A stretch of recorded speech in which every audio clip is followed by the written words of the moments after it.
everyone, welcome to my channel Rudy's The Legal World. So today we are covering a very quick revision of time of supply कि supply को provide किया हुआ कब माना जाएगा. So let's say place of supply और time of supply के बीच में डिफरेंस बता रही हूँ. IGST एक्ट का 13, 10, 11, 12, 13 कवर करता है प्लेस ऑफ सप्लाई को, where as time of supply को CGST एक्ट का 12, सेक्शन 12, 13 एंड 14 कवर करता है. फिर बोल रहा है सप्लाई को प्रोवाइड किया हुआ कहाँ माना जाएगा एंड कब माना जाएगा. GST देना है या नहीं, अगर देना है तो कहाँ, कौन सा देना है, that's place of supply. And time of supply की देना है तो कब देना है. So like date of invoice के टाइम पे माना जाएगा supply, date of like payment के टाइम पे माना जाएगा, कब माना जाएगा. और ऑलराइट, पहले चेक करेंगे कि प्लेस ऑफ सप्लाई कहाँ है, इन इंडिया में है या आउटसाइड इंडिया. इंडिया के अंदर है तो देखो कि इंट्रा स्टेट है या इंटर स्टेट है, तब हम सोच सकते हैं कि भाई अगर टाइम ऑफ सप्लाई निकालना है तो 12, 13, 14 ऑफ CGST एक्ट लगेगा.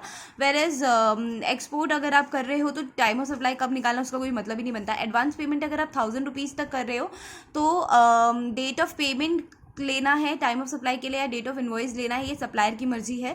वेर इज आप 1000 से ज़्यादा पेमेंट कर रहे हो तो डेट पॉइंट ऑफ टैक्सेशन मतलब कि टाइम ऑफ सप्लाई जो आएगा वो डेट ऑफ पेमेंट का आएगा. उसके बाद बोल रहा है कि लेट्स से टेलीफोन कंपनी जो है, लेट्स से आपका टेलीफोन का बिल आया 4000 जो का, आपने उसको 5000 का पेमेंट कर दिया, तो जो 2,200 रुपये एक्सेस आपने पे कर दिया वो आपका एडजस्ट हो जाएगा नेक्स्ट बिल में. अगर आपका नेक्स्ट बिल में वो एडजस्ट हो रहा है 200 रुपये, तो उसका टाइम ऑफ सप्लाई क्या माना जाएगा. तो उसका टाइम ऑफ सप्लाई बेसिकली जो कंपनीज है वो मान सकती है जो date of next date of invoice है, जिस डेट पे वो एडजस्ट हो रहा है, जो नेक्स्ट इनवॉइस के लिए अमाउंट एक्सेस जो है वो एडजस्ट हो रहा है, उस डेट को आप मान सकते हो टाइम ऑफ सप्लाई. 200 रुपये अगर आपने एक्स्ट्रा पे कर दिए तो. फिर है सर्विस सेक्शन 12, 13, 14 के बारे में ब्रीफली एक्सप्लेन किया है. सेक्शन 12, 13, 14 क्या है, तो अगर आपको सप्लाई ऑफ गुड्स का time of point of taxation चाहिए तो सेक्शन 12 से लेके 12(6) तक देखो. सप्लाई ऑफ सर्विस का चाहिए तो 13(1) से लेके 13(6) तक देखो. चेंजेस इन GST रेट है वो सेक्शन 14 में आपको मिल जाएगा.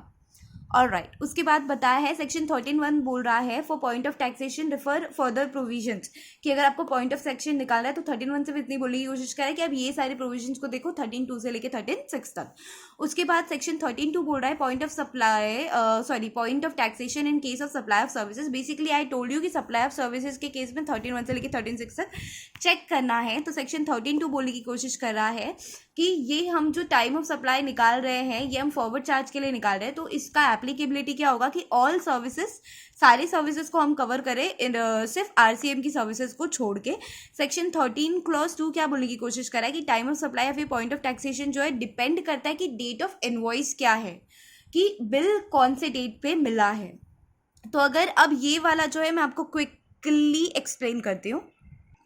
तो अभी बोलने की कोशिश क्या कर रहा है कि अगर इनवॉइस आपने इशू किया है within the time prescribed under section 13(1) read with rule 47. अब ये क्या बोलने की कोशिश कर रहा है, अगर आपने इनवॉइस इशू किया है मतलब इसका टाइम पीरियड क्या होता है, आपने सप्लाई कर दिया तो सप्लाई से आपको इशू करना है इनवॉइस 30 डेज में, और नॉर्मली बैंकिंग वाले केस में 45 डेज तक. तो 45 days from where, from date of supply. अब डेट ऑफ सप्लाई क्या होता है बेटा, डेट ऑफ सप्लाई क्या होता है, डेट ऑफ सप्लाई मतलब डेट ऑफ पेमेंट या फिर डेट ऑफ कंप्लीशन, दोनों में से जो भी अर्लियर है वहाँ से 30 डेज में इनवॉइस इशू हो जाना चाहिए. मतलब ये कि invoice issued within the time prescribed. हमको ये देखना है कि हमने क्या बोला कि टाइम ऑफ सप्लाई जो होता है वो डिपेंड करता है किस पे, डेट ऑफ इनवॉइस पे. और डेट ऑफ इनवॉइस हमको उसके लिए टाइम पीरियड चेक करना है कि 30 डेज नॉर्मल के generally and 45 days in case of banking sector. तो from the date of supply, कि डेट ऑफ सप्लाई से 30 डेज में इनवॉइस इशू हो जाना चाहिए ना. डेट ऑफ सप्लाई क्या, सो डेट ऑफ पेमेंट. सबसे पहले हम क्या चेक करेंगे कि इनवॉइस जो है वो इशू हुआ है, इशू विद इन टाइम में हुआ या नहीं. उसके लिए हम चेक करेंगे कि डेट ऑफ पेमेंट या फिर डेट ऑफ कंप्लीशन में से, दोनों में से अर्लियर जो भी है वहाँ से 30 डेज में इनवॉइस इशू हो जाना चाहिए.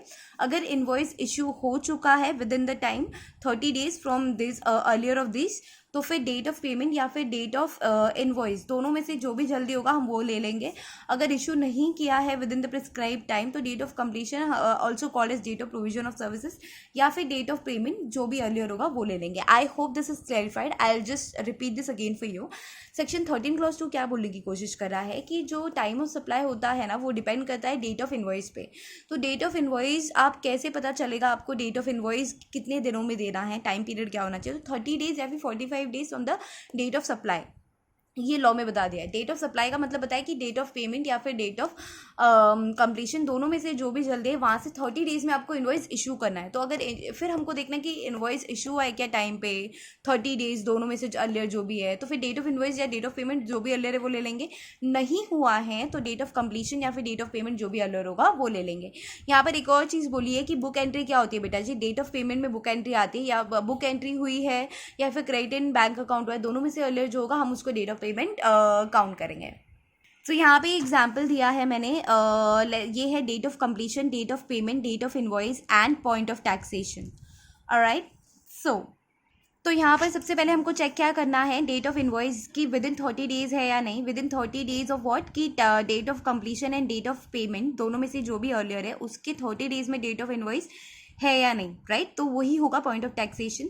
Date of completion and date of payment, date of completion है 18 सितंबर एंड ये है बुक एंट्री हुई है 17 सितंबर एंड बैंक में क्रेडिट हुआ है 20 सितंबर। हम दोनों में से अर्लियर जो है 17 ले लेंगे यहाँ पे, तो ये चीज़ समझ आ गई।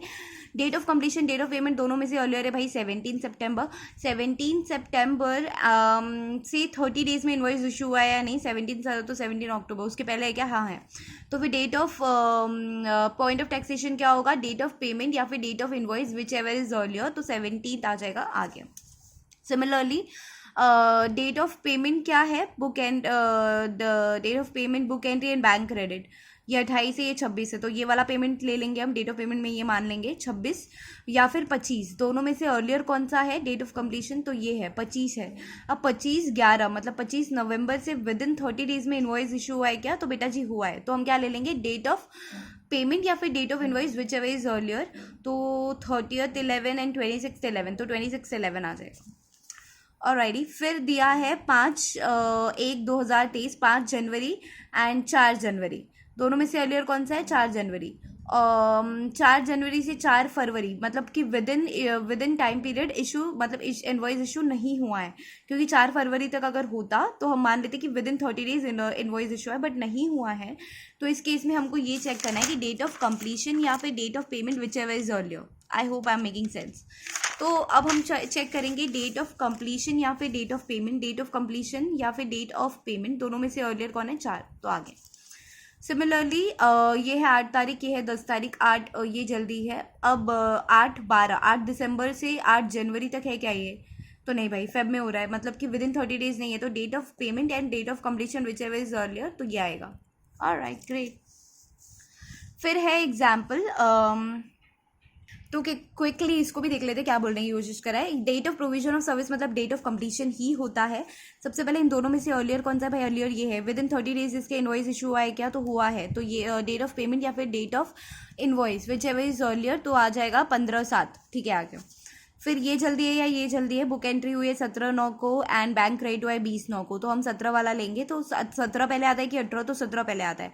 17 के 30 दिन में इन्वॉइस इशू हुआ है क्या, तो भाई ये तो पहले ही इन्वॉइस इशू हो चुका है, 15 तारीख को ही इन्वॉइस इशू हो चुका है, मतलब डेट ऑफ पेमेंट के भी। तो बेसिकली इस केस में हम क्या देखते हैं कि डेट ऑफ पेमेंट या फिर date of completion within 30 days हो गया ना, तो डेट ऑफ इनवॉइस या फिर डेट ऑफ पेमेंट, तो ऑब्वियसली अर्लियर ये है तो अर्लियर ये ले लेंगे।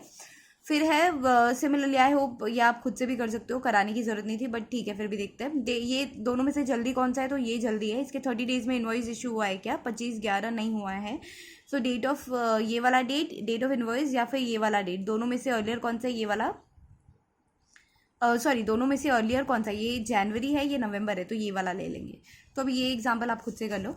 सिमिलरली मैंने आपको बताया पहले क्या चेक करेंगे, डेट ऑफ पेमेंट या फिर डेट ऑफ कंप्लीशन, दोनों में से अर्लियर कौन सा है। उसके बाद चेक करेंगे कि date of invoice whether it has been issued within 30 days और नॉट, हाँ है तो डेट ऑफ इनवॉइस या फिर डेट ऑफ पेमेंट जो भी जल्दी होगा, नहीं है तो date of completion and date of payment जो भी जल्दी होगा। Right, I hope I am making sense to you. Alright, ठीक है, अब ये वाला एग्जाम्पल देख लो फटाफट। जून 2020 में बिल आया है 5455 का, डेट ऑफ इनवॉइस ये है, डेट ऑफ पेमेंट ये है, डेट ऑफ कंप्लीशन ये है। सबसे पहले हम क्या चेक करेंगे, date of payment and date of completion, दोनों में से अर्लियर कौन सा है बेटा, date of payment and date of completion, दोनों में से अर्लियर है 28 तारीख। अब 28 तारीख की 30 दिन में इनवॉइस इशू हुआ है क्या, तो 28/6 29/6 हाँ 30 दिन में हो गया है। तो date of invoice and date of payment दोनों में से जो भी जल्दी होगा वो लेंगे। तो 28/6 जो आ जाएगा आपका, यहाँ पे मैंने 28/7 लिख दिया है, गलती से हो गया है वो। 28/6 जो है वो आपका बन जाएगा date of point of taxation. अच्छा, आपने अभी पेमेंट जो की है ना, डेट ऑफ पेमेंट, वो आपको 6,000 पेमेंट ₹6,000 आपने कर दिया है, वेर इज बिल इतने का था। तो मतलब जो 545 है वो आपने एक्स्ट्रा पे कर दिया है। अच्छा, ये 7 बराबर था, मतलब सॉरी माय बैड। 28/7/2020। बेसिकली ये मुझसे पूछ रहा था कि इनवॉइस जो इशू किया है, एक्सेस जो मैंने पे किया है, उसका पॉइंट ऑफ टैक्सेशन क्या आएगा। तो उसका आएगा ये। और नॉर्मली जो रेस्ट ऑफ द अमाउंट है विच इज़ 5455, इसके लिए पॉइंट ऑफ टैक्सेशन आएगा 28/6/2020। I hope that's clarified to you. So now we would move ahead with our next example. Let's go ahead. अब ये जो एग्जाम्पल है, ये सेम एग्जाम्पल है, प्रोवाइडेड कि ये पैराग्राफ फॉर्म में दिया हुआ है। तो I will quickly let you guys explain this. सबसे पहले क्या बोलने की कोशिश करा है, Mohit Khanna and sons as a firm of management consultant. The firm enters into a contract with Spark Private Limited on 1 September for providing consultancy services. ठीक है, इतना समझ में आ रहा है. Provision of services get completed on 15 September. मतलब date of completion क्या आ रहा है बेटा, यहाँ पे डेट ऑफ कंप्लीशन आ रहा है अपना, कहाँ पे दिया है मैंने, सबसे पहले हम क्या चेक करते हैं, date of completion and date of payment. हाँ, तो यहाँ पे डेट ऑफ कंप्लीशन है 15 September, फिर पेमेंट मिला है 10 October को. दोनों में से जल्दी कौन सा है, 15 September या 10 October? तो 15 September. तो 15 September की विद इन 30 डेज अपने को इन्वॉइस इशू हुआ है क्या? तो इन्वॉइस अपने को इशू हुआ है 20 September को. तो ठीक है, विद इन 30 डेज हो गया है. अगर विद इन 30 डेज हो गया है तो हम चेक करते हैं डेट ऑफ इन्वॉइस या फिर डेट ऑफ पेमेंट, दोनों में से कौन सा जल्दी है. डेट ऑफ इन्वॉइस है 20 September, डेट ऑफ पेमेंट है 10 October, दोनों में से जल्दी है 20 September, तो उसको ले लेंगे. फिर है ICSI का प्रोफेशनल का एग्जाम क्वेश्चन है which is as follows. Determine time of supply from following particular. 6th में है, 15 September है, 27 October है, 3 November है. क्या क्या है देखते हैं. तो बुकिंग ऑफ कन्वेंशन हॉल 15,000 आपने दे दिया है, एडवांस 3,000 रुपये दे दिया आपने. फिर बोल रहा है फंक्शन हेल्ड 15,000 रुपये बेसिकली उसका बुकिंग था. लेट्स से आपने मैरिज हॉल बुक किया, तो मैरिज हॉल का आपने एडवांस पेमेंट दे दिया 3,000 एंड 15,000 जो था वो बाकी रह गया, बाद में दोगे. फंक्शन कंप्लीट हुआ, function held in convention, marriage हुई 15 September को, मतलब कंप्लीट हो गया. डेट ऑफ कंप्लीशन बोलेंगे इसको. 27 October को बोला है इन्वॉइस इशूड फॉर ₹15,000, इंडिकेटिंग की डेट ऑफ इन्वॉइस ये है, इंडिकेटिंग की बैलेंस आपको 12,000 पे करना है, 3,000 आप पे कर चुके हो. बैलेंस पेमेंट ऑफ 12,000 रिसीव्ड, मतलब कि डेट ऑफ पेमेंट ये हो गया आपका डेट ऑफ पेमेंट, ये हो गया आपका डेट ऑफ कंप्लीशन एंड ये हो गया आपका डेट ऑफ इन्वॉइस. तो आई होप अभी आपको थोड़ा क्लैरिटी मिल रहा होगा. तो अब मैं ये बताने की कोशिश कर रही हूँ कि आपको आंसर फ्रेम कैसे करना है, कैसे आपको आंसर लिखना है इसमें. तो सबसे पहले आप बोलोगे कि एज पर section 31 Clause 2 read with rule 47 of CGST act, CGST rules, the tax invoice is to be issued within 30 days of supply of services. की जो टैक्स इनवॉइस है वो हमको 30 डेज में इशू करना है of supply of services. Supply of services का मतलब है डेट ऑफ पेमेंट या फिर date of completion whichever is earlier. अगर उसके 30 days in case invoice issued within 30 days of, तो फिर हम क्या ले लेंगे, डेट ऑफ इन्वॉइस या डेट ऑफ पेमेंट जो भी अलर होगा वो हम ले लेंगे. और अगर 30 डेज में नहीं होता तो डेट ऑफ कंप्लीशन या फिर डेट ऑफ पेमेंट जो भी अलर है वो ले लेंगे. सेम प्रोविजन लिखना है. उसके बाद आप बोल रहे हो एडवांस पेमेंट प्रोविजन आप लिखोगे कि अगर अप टू 1,000 रुपीज़ तक है तो पॉइंट ऑफ टैक्सेशन जो होगा वो होगा डेट ऑफ पेमेंट या फिर date of invoice at the option of supply. अगर आप 1,000 से ज़्यादा एडवांस पेमेंट कर रहे हो तो डेट ऑफ पेमेंट जो होगा that would be your point of taxation for advance payment. तो अब इसका आंसर क्या आ जाएगा देखते हैं कि अप टू पहले एडवांस पेमेंट वाला लेते हैं कि भाई 3,000 आपने एडवांस पेमेंट किया था, तो जो है वो 1,000 से ज़्यादा है. तो डेट ऑफ पेमेंट जो है विच इज़ दिस वन, वो हम ले लेंगे. डेट ऑफ पेमेंट जो है मतलब डेट ऑफ पेमेंट मतलब ये advance payment, date of payment for advance, यहाँ पर लिख सकते हो आप, date of payment for advance money.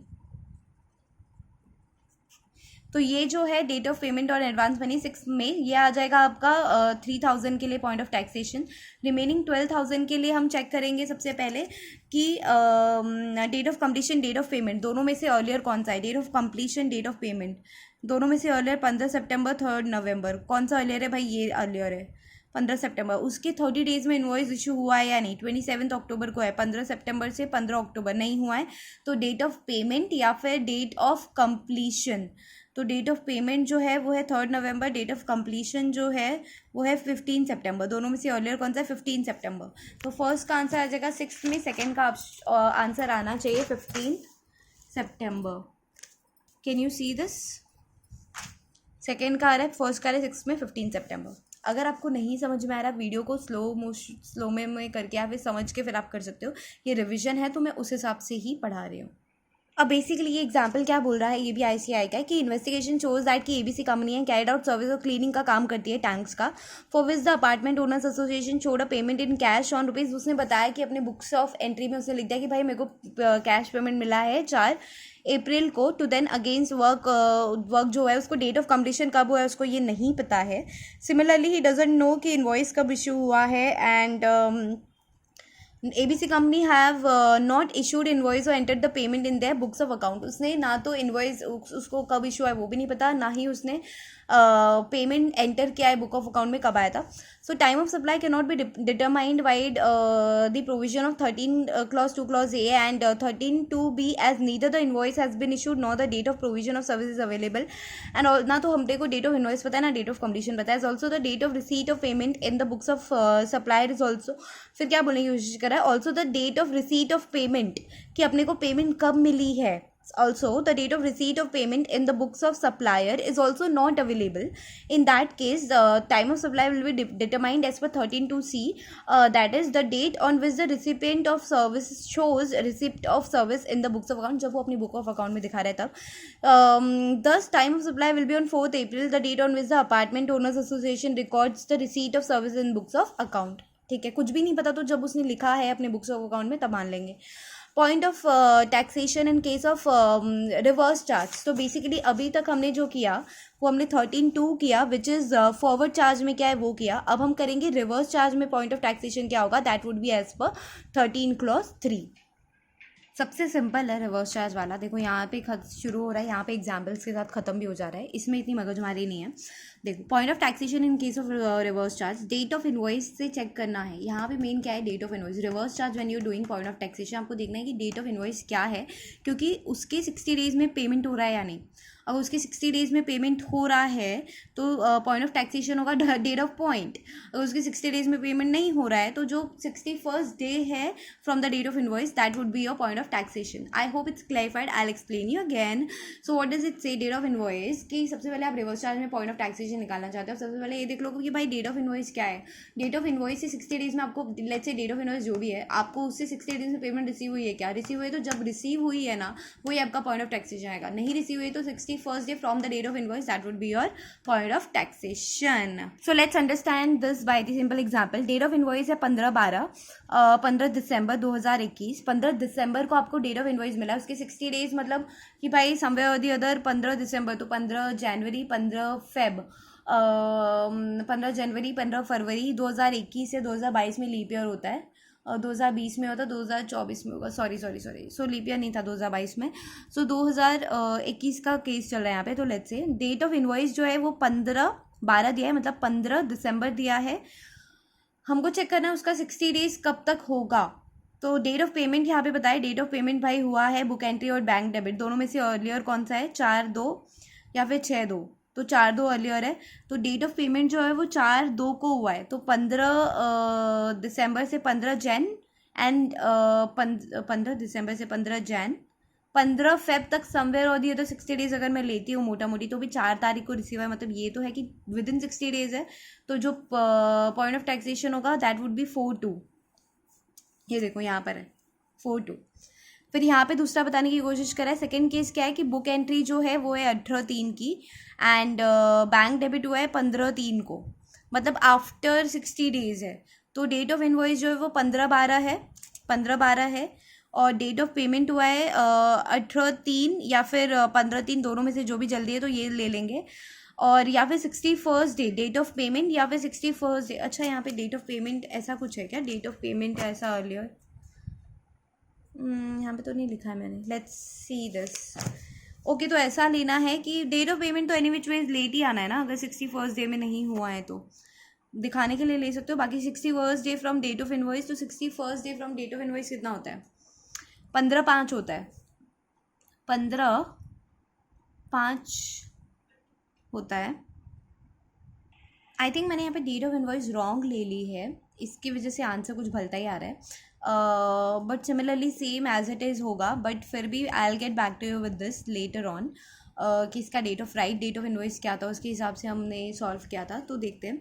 Way it's not possible to determine the time of supply under clause A और B, the time of supply shall be date of entry in the books of account. से हम जो example कर चुके थे वो बोलने की कोशिश करें।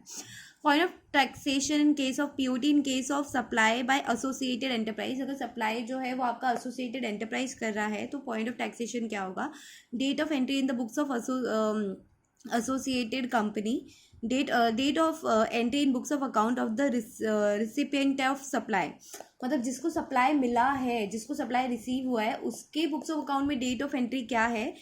सिमिलरली डेट ऑफ पेमेंट, दोनों में से अर्लियर जो भी होगा, मतलब उसने सप्लाई, जिसको सप्लाई रिसीव हुआ है उसने अपने बुक्स में डेट ऑफ, उसने अपने बुक्स में कौन सी डेट लिखी हुई है या फिर डेट ऑफ पेमेंट, दोनों में से जो भी अर्लियर होगा वो होगा अपना supply in case of associated enterprise. मतलब इन केस अगर डेट ऑफ पेमेंट जल्दी है तो डेट ऑफ पेमेंट ले लेंगे, या फिर बुक एंट्री जो भी लिखी होगी अगर वो जल्दी है तो वो ले लेंगे। इसके बाद आ रहा है POT in case of vouchers, that is 13 clause 4 I guess. I will just get back to you with this, let me just have a moment. Vouchers वाला केस हाँ 13/4 है। रेसिडरी केस है। Point of taxation in case of interest penalty क्या होगा, ये अभी करें। Point of taxation in case of voucher which is 13/4।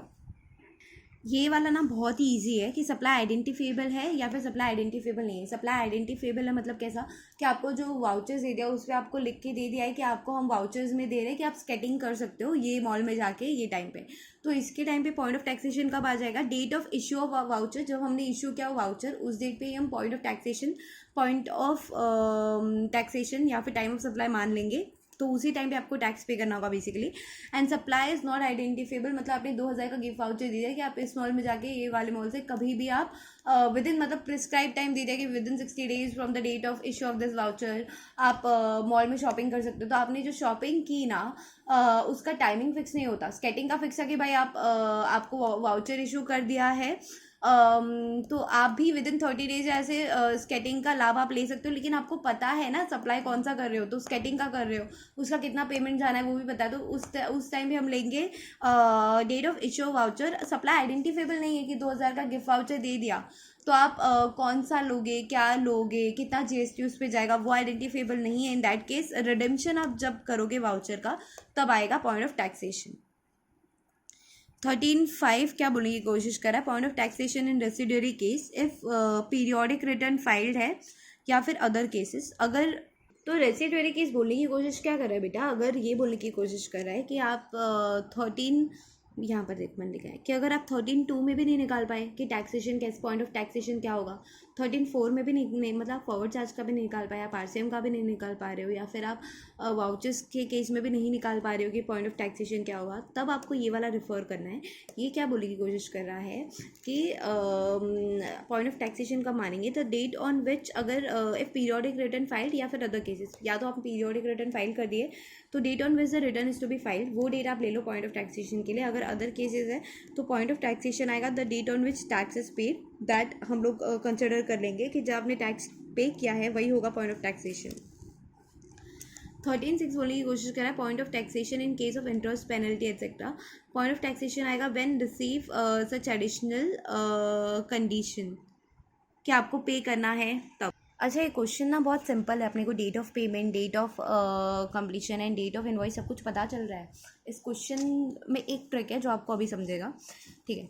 On 4 September 2021 A.R. Rahman, a famous music composer, उसको कंसिडरेशन मिला 3 करोड़ का from T series from a music company limited for sale of copyright to his original music albums. A.R. Rahman ने अपना copyright बेचा basically T series को he finished his work and available the CD as per agreement of the company as per like 20th 7 2020 like date of completion कि 20 जुलाई को ही उसने अपना CD VD दे दिया, काम खत्म कर लिया, और इनवॉइस रेज किया 24 जुलाई को. What will be the point of taxation? सबसे पहले तो हमको ये देखना है ना भाई कि ये 13(2) के अंदर आएगा, 13(3) के अंदर आएगा, ये तो समझ रहे हो. ये केस फॉरवर्ड चार्ज का है या रिवर्स चार्ज का है वो तो देखना पड़ेगा. तो यहाँ पर यही मेंशन किया कि above service is covered under reverse charge mechanism. ये सी इंटर का क्वेश्चन है बेसिकली. तो डेट ऑफ पेमेंट क्या है? डेट ऑफ पेमेंट है ये वाला 4 सितंबर. डेट ऑफ कंप्लीशन है 20/7 एंड डेट ऑफ इनवॉइस जो है वो 24/7 है. सबसे पहले अब अपने को ये चीज़ें देखनी है कि अपने को इसमें काम है क्या डेट ऑफ कंप्लीशन है डेट ऑफ पेमेंट का? तो नहीं है, यही तो ट्रिक है लोग का. सबसे पहले अपने को काम है डेट ऑफ इनवॉइस का. डेट ऑफ इनवॉइस है 24/7/2021. अब अपने को देखना है कि विद इन 60 डेज पेमेंट मिल रहा है क्या. तो पेमेंट मिल रहा है अपने को, कभी मिल रहा है 4 सितंबर को मिल रहा है. 4 ये क्या बोलते हैं इसको, हाँ सितंबर ही बोलते हैं. 4 सितंबर को पेमेंट मिल रहा है. विद इन 60 डेज है क्या? 24 जुलाई, 24 अगस्त, 24 सितंबर, समवेयर और दी. अगर ऐसे 1-2 दिन में देखूँ तो हाँ with in point of taxation यही आ जाएगा, डेट ऑफ पेमेंट आ जाएगा विद इन 60 डेज है. या फिर फ्रॉम 61st डे जो कि आएगा 23rd September. I hope that's क्लियरफाइड कि इसमें एक ट्रिकी चीज़ यही थी कि भाई ये सब आरसीएम के अंडर कवर हुए, तो ये चीज़ भी आपको ध्यान में रख के चलनी पड़ेगी. फिर नेक्स्ट एग्जाम्पल है XYZ a company a firm of CACS issued invoice for services rendered Mr. A on 7 September 2021. Determine the point of taxation following independent cases. अब ना ये वाला क्वेश्चन ऐसा कि आप क्वेश्चन देख के समझ नहीं पा रहे हो कि भाई क्वेश्चन मांगने की क्या कोशिश कर रहे हैं. बहुत ही ईजी जाते हैं, देखते क्या बोलने की कोशिश करें. The provision of services was completed कि भाई डेट ऑफ कम्प्लीशन है 1/8. ठीक है, यहाँ तक समझ रहा है. 1/8 मतलब 1 अगस्त तक. ठीक है. The provision of services was completed on 14/8 कि ठीक है 1/8 पे कंप्लीट हो रहा तो क्या, 14/8 पे कंप्लीट हो रहा तो क्या. ठीक है. Mister A made the payment. अब मिस्टर ए जो है उसने पेमेंट किया है 3rd अगस्त को, where provision of services was remaining to be completed. मतलब डेट ऑफ कंप्लीशन, अपने डेट ऑफ कंप्लीशन बाकी है. Mister A made the payment on 15 सितंबर and provision of services was remaining to be completed. मतलब ये दोनों केसेस में उसने पेमेंट डेट ऑफ पेमेंट तो पता है अपने को, ये पेमेंट तो कर दिया, but date of completion is yet to be completed. मतलब date of provision of services is yet to be completed. ठीक है, बहुत ही ध्यान से सुनना अभी क्या बोलने की कोशिश कर रही हूँ, बिकॉज ये वाला जो है ना ये यहाँ से जा रहा है, ये 4 है ना एग्जाम्पल, ये 1 2 3 4 ये इसके आंसर्स है. आई होप इट्स विजिबल. तो देखते हैं धीरे धीरे क्या बोलने की कोशिश कर रहा है. तो यहाँ पर अपने को 2 चीज़ें पता है कि date of issue of invoice जो है दैट इज़ ऑन 7 सितंबर. तो हमने डेट ऑफ इनवॉइस लिख लिया. डेट ऑफ कंप्लीशन पता है ये वाले केस में कि ठीक है भाई डेट ऑफ कंप्लीशन जो है 1/8 को है, 1 अगस्त को है. ठीक है. सो अपने को यहाँ पे डेट ऑफ पेमेंट नहीं पता. डेट ऑफ सबसे पहले हम क्या चेक करते हैं, डेट ऑफ कंप्लीशन या फिर डेट ऑफ पेमेंट, दोनों में से अर्लियर जो भी होगा. अब अपने को डेट ऑफ कंप्लीशन जो है वो तो पता है, डेट ऑफ पेमेंट नहीं पता है. तो since payment date of payment is not given in question, hence will assume that कि payment date to be taken later than the date of completion, की डेट ऑफ कंप्लीशन के बाद date payment हुआ होगा, ये अज्यूम करेंगे. तो date of completion जो है वो 1821 को है, कि 1 अगस्त को आपका काम खत्म हुआ. तो दोनों में से अर्लियर क्या आ गया, तो डेट ऑफ कंप्लीशन आएगा. ऑफ कोर्स उसकी 30 डेज में बिल इशू है या नहीं वो चेक करेंगे. तो बिल जो इनवॉइस जो इशू हुआ है, रेज हुआ है, वो 7 सितंबर को हुआ है. 7 सितंबर को है. येस और नो, येस और नो.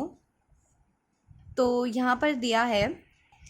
तो बेसिकली डेट ऑफ कंप्लीशन जो है वो 1/8 है और ये 1/9 है डेट ऑफ इनवॉइस. तो 7/9 है सॉरी. तो 1/8 से लेके 1/9 तक हो जाना चाहिए था काम, 1 महीने के अंदर. 30 डेज वाला केस है, फॉरवर्ड चार्ज वाला, पर नहीं हुआ ना. तो इसलिए डेट ऑफ कंप्लीशन या फिर date of payment whichever is earlier. Date of completion है 18, तो ये answer has to be this, right.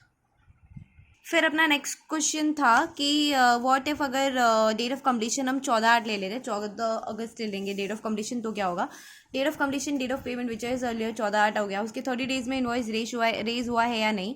तो वो चेक करने के लिए देखना पड़ेगा कि भाई इनवॉइस जो है ना वो रेज हुआ है 7 सितंबर को. तो 14 अगस्त से लेके 14 सितंबर होना चाहिए समवेयर और दी अदर. तो रेज हुआ है विद इन टाइम 30 डेज के अंदर. तो डेट ऑफ पेमेंट या फिर date of invoice. Date of payment since we don't know, तो डेट ऑफ इनवॉइस होगा 7 सितंबर. तो there has to be the answer. हो गया.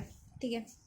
थर्ड वाला बोल रहा है mister A made the payment on 3rd अगस्त अब यहाँ पे पेमेंट का डेट दे दिया है, where provision of services yet to be complete, मतलब डेट ऑफ पेमेंट दे दिया है, डेट ऑफ इनवॉइस पता है, डेट ऑफ पेमेंट पता है. तो date of payment, date of completion whichever is earlier, date of payment, date of completion, date of completion not given, तो डेट ऑफ पेमेंट से 30 डेज में invoice raise हुआ है क्या. डेट ऑफ पेमेंट है 3 अगस्त, तो 3 सितंबर तक रेज हो जाना चाहिए था इनवॉइस, बट नहीं हुआ है ना. तो हम लेंगे डेट ऑफ कम्प्लीशन या फिर date of payment whichever is earlier. Date of payment is what, 3 अगस्त, that has to be the answer. See I told you this, 3 अगस्त. ठीक है, थर्ड हो गया. फोर्थ क्वेश्चन क्या बोल रहा है, mister A made the payment on 15 सितंबर 2021, मतलब डेट ऑफ पेमेंट दिया है, डेट ऑफ कम्प्लीशन नहीं पता, डेट ऑफ इनवॉइस पता है. Date of payment, date of completion whichever is earlier, तो डेट ऑफ पेमेंट पता है, तो 15/9 उससे 30 डेज में इनवॉइस रेज हुआ है, 15/9 7th को ही रेज हो गया, तो यही पहले आएगा, 7th वाला ये आंसर आएगा, पॉइंट ऑफ टैक्सेशन. हो गया. तो यहाँ पर विथ एग्जाम्पल अपना खत्म हो गया ये, which is supply of services के केस में पॉइंट ऑफ टैक्सेशन कैसे निकालना है वो खत्म हो गया. अभी हम देखेंगे सप्लाई ऑफ गुड्स के केस में पॉइंट ऑफ टैक्सेशन कैसे निकालेंगे 12(1) से लेके 12(6) तक के. So let's quickly do now section 12 clause 2, क्योंकि 12(1) ये बोलने की कोशिश कर रहे हैं कि सप्लाई ऑफ गुड्स के केस में आप time of tax point of taxation कैसे निकालोगे वो बताने की कोशिश कर रहा है. 12(2) बोल रहा है बेटा सुन ले, date of issue of invoice की डेट ऑफ जिस दिन आपने इनवॉइस इशू किया है वो वाला दिन, या फिर last date when invoice is required to be issued, मतलब इस दिन तक तो आपको इनवॉइस इशू कर देना चाहिए था.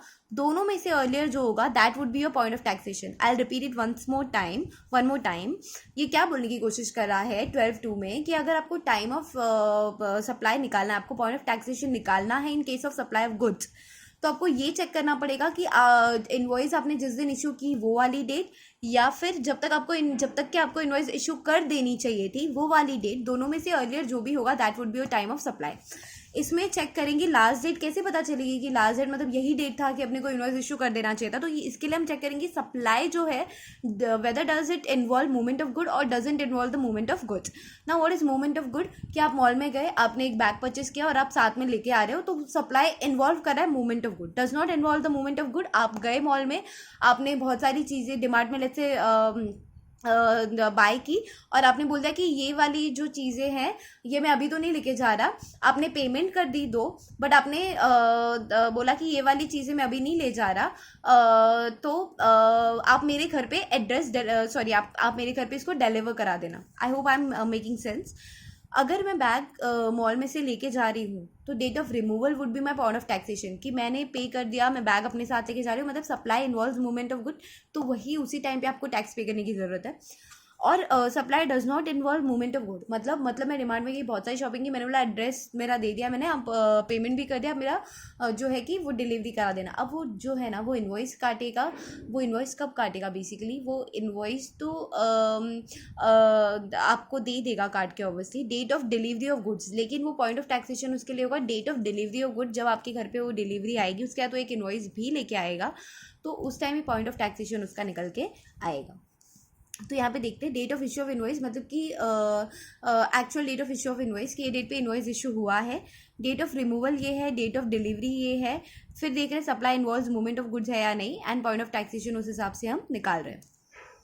Date of issue of invoice ये बोल रहा है 18/11 को date of issue of invoice है, date of removal and date of delivery दे दी है, ये तो बाद में चेक करेंगे. सबसे पहले करेंगे supply involve movement of goods और not. Supply movement of goods involve हो रहा है, मतलब ये वाला केस, तो हम डेट ऑफ रिमूवल ले लेंगे पॉइंट ऑफ टैक्सेशन. सो 19/11/20 ये लास्ट डेट है ना बेटा, वही मैं आपको बताने की कोशिश कर रही हूँ. बहुत ट्रिक है इसमें, देखो क्या बोलने की कोशिश कर रहा है, date of issue of invoice या फिर जब तक के इनवॉइस इशू हो जाने चाहिए थे तब तक के विच इज अर्लियर वो लेंगे. तो बेसिकली हम date of issue of invoice ये वाली डेट से कंपेयर करेंगे सप्लाई में इन्वॉल्व हो रहा है मूवमेंट ऑफ गुड्स या नहीं. अगर इन्वॉल्व हो रहा है तो ये आएगा, नहीं हो रहा है तो ये आएगा. समझ रही है बात. तो दोनों में से ये वाला अर्लियर है, दोनों में से जो आने वाला है ये वाला अर्लियर है, उस हिसाब से पॉइंट ऑफ टैक्सेशन निकल के आएगा. So now date of invoice तो ठीक है, सब में दे दिया है, समझ में आ रहा है. सप्लाई में इन्वॉल्व कराया नहीं है, मूवमेंट ऑफ गुड्स है 19/11 को, तो 19/11 या 18/11 दोनों में से अर्लियर आ गया, ये तो आ गया answer point of taxation. Now 15/12 ठीक है. सबसे पहले सप्लाई में नहीं मूवमेंट नहीं है, मतलब ये वाली डेट ऑफ डिलीवरी वाली डेट या फिर ये वाली डेट, दोनों में से अर्लियर जो है तो 16/11 वाली डेट या फिर 15/12 वाली डेट, ये वाला चेक करना पड़ेगा. तो इन दोनों में से अर्लियर है, जो होगा वो ले लेंगे, 15 12 या 16 11, तो 16 11 हैज़ टू बी आंसर। फिर आ गया 15 मार्च, ठीक है। Date of supply involve movement of good here's, तो date of delivery which is this, sorry date of removal which is this, दोनों में से अर्लियर कौन सा है, ये वाला, तो ये वाला डेट आ जाएगा, ठीक है। फिर doesn't involve movement of good, मतलब ये वाला डेट या ये वाला डेट, दोनों में से अर्लियर 4 7 है, 4 7 आ जाएगा। ये वाला मुझे थोड़ा सा डाउट है, but I will get back to you with this. फिर आ रहा है section 12(3), in case of RCM क्या करना है, तो date of receipt of goods या फिर डेट ऑफ पेमेंट, जब आपको गुड्स रिसीव हुआ, या फिर डेट ऑफ पेमेंट, या फिर 31st day from date of issue of invoice any other document, तीनों में से ऑलरेडी ये वाले भी केस में ना 3 चीज़ें आ रही है। वहाँ पर क्या था, वहाँ पर ये था कि भाई आपने इनवॉइस जब इशू किया, वहाँ से 61st डे के बीच में अगर डेट ऑफ पेमेंट है तो date of payment would be a point of taxation, अगर नहीं है तो 61st डे वाला ले लेंगे। यहाँ पे बोल रहा है date of receipt of good, मतलब जब आपको गुड्स रिसीव हुआ वो वाली डेट, या फिर जो आपने डेट ऑफ पेमेंट की वाली डेट, या फिर 31st day from the issue of invoice, date of issue of invoice वाली डेट आपकी बन जाएगी पॉइंट ऑफ टैक्सेशन। यहाँ पे एग्जाम्पल दिया हुआ है। उसके बाद सेक्शन 14 करना है, ये कहाँ पे खत्म होगा, just let you know, section 14 करना है which is this one, and then followed by the example again. फिर सेक्शन 14 में आएगा ये वाली चीज़, फिर एक सर्कुलर्स या नोटिफिकेशन जो इशू हुई है, तो बेसिकली यहाँ तक ही करना है। 2 पेज और है, 2 पेज और है, ये वाला पेज एंड ये वाला page, then time of supply would be over. So let's move on. या तो अभी आरसीएम वाला एग्जांपल है। आरसीएम वाले केस में अभी हमने क्या देखा, डेट ऑफ पेमेंट या फिर date of receipt of goods या फिर 31st day from the date of invoice. Date of invoice यहाँ पे नहीं लेना है, यहाँ पे 3 चीज़ें लेनी है, डेट ऑफ पेमेंट या फिर डेट ऑफ पेमेंट या फिर 31st day from the date of invoice, या फिर जब आपको गुड्स रिसीट हुआ है, तीनों में से अर्लियर जो होगा that would be a point of taxation. So let's just move ahead with this question. चलो देखते हैं। Date of payment, date of receipt of good या फिर 31st day from the date of invoice, ये आपको column बनाना पड़ेगा। तीनों में से जो अर्लियर होगा, देखो 1 7 है, 10 8 है, या फिर 30 7 है। 1 7 वुड बी आंसर, देखा कितना ईजी है। 1 7 25 6 30 7, 25 6 वुड बी द आंसर। 1 7 5 7 2 8, 1 7 1 8 10 8 30 7, 30 7, देखा कितना इजी था। खाली वो चीज़ें याद रखनी पड़ेगी कि भाई date of receipt of goods या फिर डेट ऑफ पेमेंट या फिर 31st day from the date of invoice. तो डेट ऑफ इनवॉइस कट हो जाएगा क्योंकि 31st day from the date of invoice का column has to be entered, ठीक है। Let's move ahead with section 14। देखो ये क्या बोलने की कोशिश कर रहा है। तो अभी तक कि हमने इतना कर लिया है कि 12 वाला पूरा कवर कर लिया है, 13 वाला पूरा कवर कर लिया है। Now we are moving ahead with section 14 which is change in the rate of GST, कि जीएसटी का रेट पहले 5% था, अब 12% हो गया। तो उस केस में आप क्या करोगे, पॉइंट ऑफ टैक्सेशन कब मानोगे। ये वाली चीज़ ना थोड़ी सी ट्रिकी है, आपको बहुत कॉन्सेंट्रेट करने की ज़रूरत है इस पर। देखते हैं। सबसे पहले बोल रहा है कि भाई लेट्स से मैंने ट्यूशन का बैच स्टार्ट किया 31 मार्च 2020 से, और यहाँ पे मेरा सर्विस कंप्लीट हो रहा है, सितंबर में कंप्लीट हो रहा है। मार्च से स्टार्ट किया, सितंबर में मेरा सर्विस देके कंप्लीट हो रहा है। अच्छा, 1 जुलाई के पहले जो रेट था वो 18% था, और 1 जुलाई के बाद जो क्या वो 12% हो गया। मुझे ये देखना है कि भाई मैं कब मानूँ कि पॉइंट ऑफ टैक्सेशन कब मानूँ, 18% वाले में मानूँ या 12% वाले में मानूँ, क्योंकि मेरा डेट ऑफ कंप्लीशन तो यहाँ पर है, सर्विस तो मेरी यहाँ पर कंप्लीट हो रही है, तो कब मानना पड़ेगा। तो बोल रहा है कि अगर डेट ऑफ कंप्लीशन अकेला है तो क्या करना है, और डेट ऑफ पेमेंट या फिर डेट ऑफ इनवॉइस दोनों में से अर्लियर है, जो ले लेंगे वो। अभी देखते हैं क्या बोलता है, क्या बोलने की कोशिश कर रहा है। देखो सेक्शन 14 का पॉइंट ऑफ टैक्सेशन कंप्लीशन की डेट पे डिपेंड करता है, लेकिन कंप्लीशन की डेट पॉइंट ऑफ टैक्सेशन नहीं आएगी। I you understanding the fact that कि जैसे हमने बोला था ना आपकी फॉरवर्ड चार्ज वाले केस में, कि आरसीएम वाला जो केस था which is supply of services के केस में 13(4) में हमने बोला था कि डेट ऑफ इनवॉइस पे डिपेंड करता है, लेकिन डेट ऑफ इनवॉइस का 61st डे लेंगे या फिर डेट ऑफ इनवॉइस का, या फिर जो भी क्राइटेरिया था उधर डेट ऑफ पेमेंट। तो सिमिलरली बोल रहा है कि ये जो है ना, ये वाला जो केस है ना, चेंज इन रेट वाला, ये वाला केस डिपेंड करता है कि कंप्लीशन की डेट क्या है। कंप्लीशन की डेट पे डिपेंड करता है, लेकिन कंप्लीशन की डेट जो है वो पॉइंट ऑफ टैक्सेशन नहीं है। हम देखते हैं कंप्लीशन की डेट पे क्यों डिपेंड कर रहा है। तो बोला कंप्लीशन के साथ जो एलिमेंट होगा वही पॉइंट ऑफ टैक्सेशन होगा, मतलब डेट ऑफ कंप्लीशन के साथ डेट ऑफ पेमेंट है तो वो, डेट ऑफ इनवॉइस है तो वो वही आपका होगा पॉइंट ऑफ टैक्सेशन। अगर कंप्लीशन अकेला है मतलब आपने जो कंप्लीशन अकेला है, मतलब कि कंप्लीशन यहाँ पर है, डे आपने पेमेंट भी यहाँ कर दी, इन्वॉइस भी इशू कर दिया, तो दोनों में से जो अर्लियर होगा वो हम मान लेंगे कि वो होगा point of taxation. So let's understand this quickly by this example. Let's just face this one. I hope this is visible to you. Supply का मतलब होता है कंप्लीशन, डेट ऑफ कंप्लीशन. देखो मैंने आपको बताया provision of supply of services, तो यहाँ पे सिर्फ सप्लाई दे तो आपको समझना पड़ेगा ये डेट ऑफ कंप्लीशन की बात कर रहा है. Issue of invoice, receipt of payment, तो टाइम ऑफ सप्लाई क्या आएगा? Issue of invoice, date of invoice, date of payment, ऐसे ले लो. इशू ऑफ इनवॉइस या फिर रिसीट ऑफ पेमेंट. ठीक है. सप्लाई हमने बोला कंप्लीशन की डेट पे डिपेंड करता है. कंप्लीशन की डेट बिफोर है, उसके साथ डेट ऑफ इनवॉइस या फिर डेट ऑफ पेमेंट में से कौन है बिफोर में? बिफोर मैच होना चाहिए यार. बिफोर ये डेट ऑफ इनवॉइस, तो डेट ऑफ इनवॉइस आ जाएगा. टाइम ऑफ सप्लाई ये बिफोर है, ये बिफोर है, अब ऐसे नहीं देखते. चलो, डेट ऑफ कंप्लीशन के साथ जो एलिमेंट है डेट ऑफ पेमेंट है, तो डेट ऑफ पेमेंट ले लिया. आई होप दिस इज विजिबल. अब मैंने बोला कि डेट ऑफ कंप्लीशन जो है वो अकेला पड़ गया, दोनों आफ्टर आ रहा है, तो दोनों में से जो भी अर्लियर होगा वो ले लेंगे. इस केस में देखो मैंने क्या लिखा है, date of issue of invoice या फिर date of receipt of payment which is earlier, वो वाला ले ले, उसको मानेंगे पॉइंट ऑफ टैक्सेशन. फिर है after after before, after after तो डेट ऑफ इनवॉइस आ जाएगा. After before after date of payment आ जाएगा. After before before, all right, ये अकेला पड़ गया, तो ये दोनों में से जो भी अर्लियर होगा वो, तो date of issue of invoice या फिर date of receipt of payment which is earlier. यहाँ पे एक इंपॉर्टेंट नोट दी, हम बाद में समझेंगे, लेकिन पढ़ लेते क्या दिया. डेट ऑफ पेमेंट किसको मानते हैं? हम बोल रहे हैं ना डेट ऑफ पेमेंट की बात करें, तो डेट ऑफ पेमेंट क्या होगा? तो date of payment shall be the date on date of which credit in the bank account provided such credit in the bank account is after 4 working days from the close from the date of change in tax rate. ये हम देखेंगे बाद में. चलो, तो ये वाला example देखते हैं. ओल्ड रेट था 18%, नाउ न्यू रेट 5% चेंज हो गया. अब date of point of taxation क्या आएगा ये वाले केस में? तो यहाँ पर हमको क्या देखना है भाई? डेट ऑफ कंप्लीशन दिया है, डेट ऑफ पेमेंट दिया है, डेट ऑफ इनवॉइस दिया है, पॉइंट ऑफ टैक्सेशन ये निकल के आ रहा है. रेट क्या आएगा वो एक नया चीज़ है. तो डेट ऑफ कंप्लीशन के साथ देखते हैं कौन सी चीज़ है. डेट ऑफ कंप्लीशन जो है 25/8 को है, 25 अगस्त को है, तो 28 अगस्त या फिर 5 सितंबर, तो 28 वाला ले लेंगे. रेट क्या आएगी? रेट क्या आएगी? वही मेन चीज़ है ना, रेट क्या आएगी? ओल्ड रेट था जो था वो 18% था, न्यू रेट 5% है. तो ये रेट का क्या सीन है देखते हैं.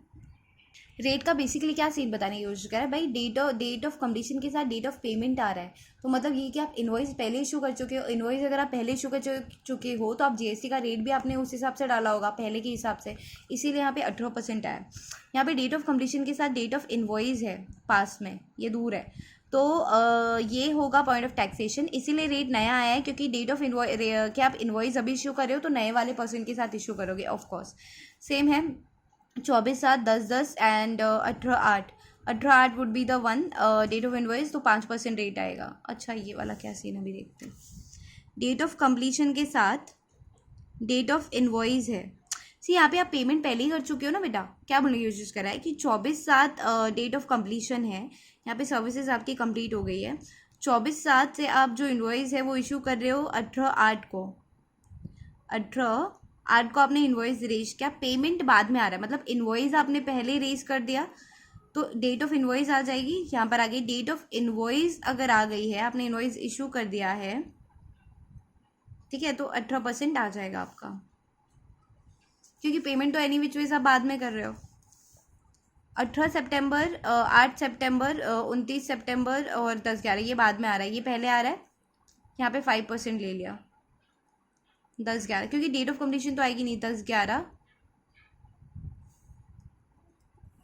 तो 5% ले लिया, क्योंकि आपने पेमेंट जो है वो की कर दिया है.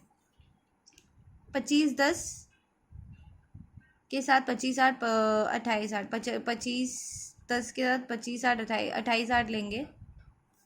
क्या सॉरी, यहाँ पे ये बोलने की कोशिश कर रहा है कि डेट ऑफ कंप्लीशन अकेला पड़ गया. 25/8 और 28/8 दोनों में से अर्लियर जो होगा वो ले लेंगे.